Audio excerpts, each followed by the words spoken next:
Kita semua pasti pernah mendengar yang namanya ketindihan, dan biasa ketindihan ini selalu dikaitkan oleh orang-orang dengan mitos-mitos yang ada di masyarakat. Ada yang bilang bahwa ketindihan itu merupakan sesuatu yang diakibatkan oleh hantu atau kekuatan jahat. Bahkan ada yang bilang bahwa ketindihan ini diakibatkan karena kita sedang diculik oleh alien. Nah, supaya kita tidak salah persepsi, apa sih ketindihan itu?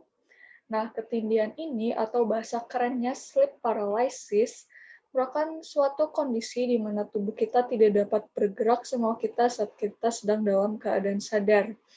Nah, biasanya kondisi ini terjadi karena adanya perpindahan fase antara tidur dan bangun.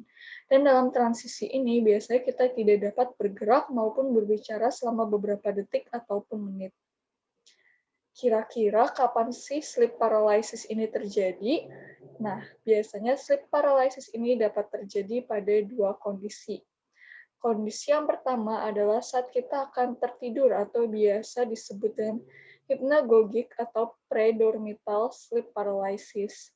Kondisi ini terjadi akibat adanya peralihan dari kondisi terbangun ke kondisi tidur. Saat kita sedang jatuh tertidur, perlahan-lahan tubuh kita akan semakin rileks sehingga menyebabkan kita tidak dapat bergerak ataupun berbicara untuk sementara. Kondisi ini biasanya tidak terlalu disadari oleh kita karena kita sedang dalam keadaan tidur.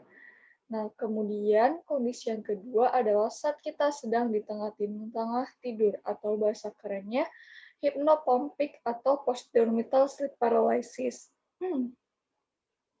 Sudah kita ketahui bahwa tidur memiliki siklus yang terdiri dari fase REM atau Rapid Eye Movement dan NREM atau Non-Rapid Eye Movement. Nah, hypnopompic sleep paralysis ini terjadi pada fase REM. Pada fase REM, seluruh otot pada tubuh kita akan menjadi lebih rileks lagi kecuali pada mata. Nah, hal ini akan menyebabkan peningkatnya pergerakan mata walaupun kita sedang tertidur. Selain itu, pada fase ini juga kita sering mengalami yang namanya mimpi.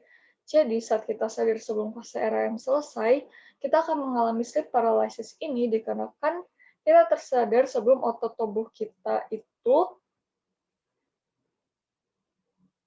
masih dalam keadaan rileks. Terdapat beberapa teori bagaimana bisa terjadi fenomena sleep paralysis ini. Salah satunya adalah adanya ketidakseimbangan antara aktivitas sel-sel neuron pada sistem saraf pusat.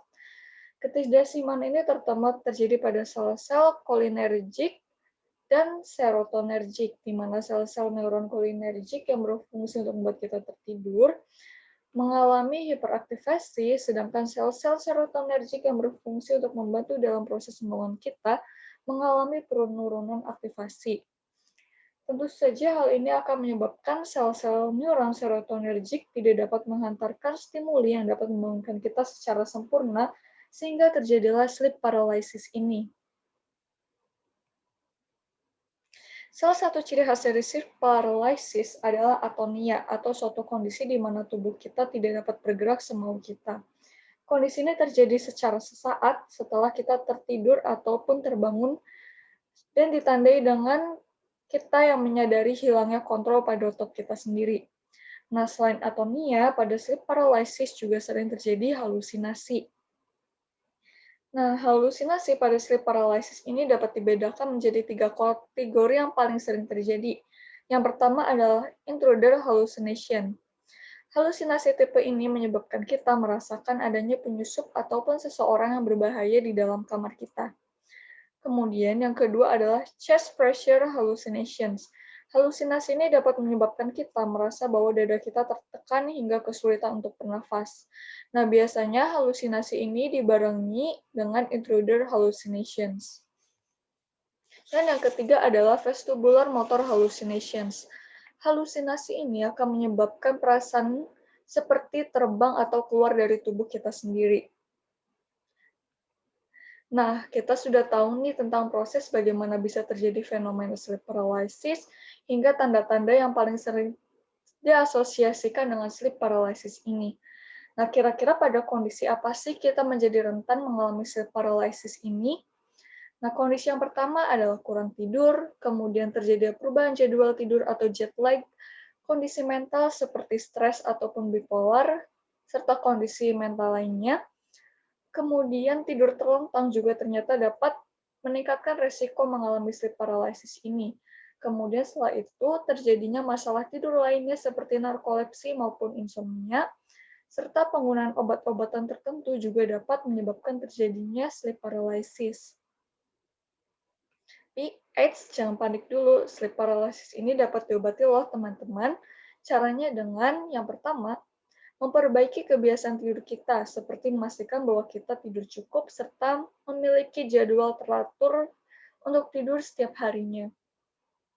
Dan yang kedua adalah menggunakan obat antidepresan apabila telah diresepkan oleh dokter. Dan yang ketiga adalah mengurangi permasalahan mental lainnya yang dapat menyebabkan gangguan tidur seperti stres.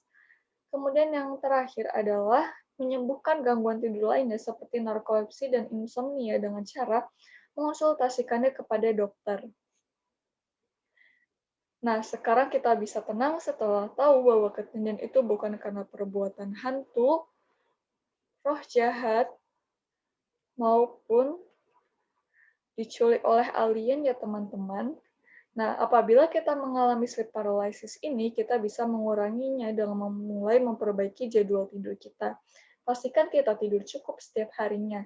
Selain itu, usahakan untuk mengurangi stres pada hidup kita, serta mengganti posisi tidur juga cukup membantu untuk mengurangi sleep paralysis. Dan pastikan untuk konsultasi ke dokter apabila sleep paralysis ini terjadi secara terus-menerus dan mengganggu tidur kalian. Terima kasih.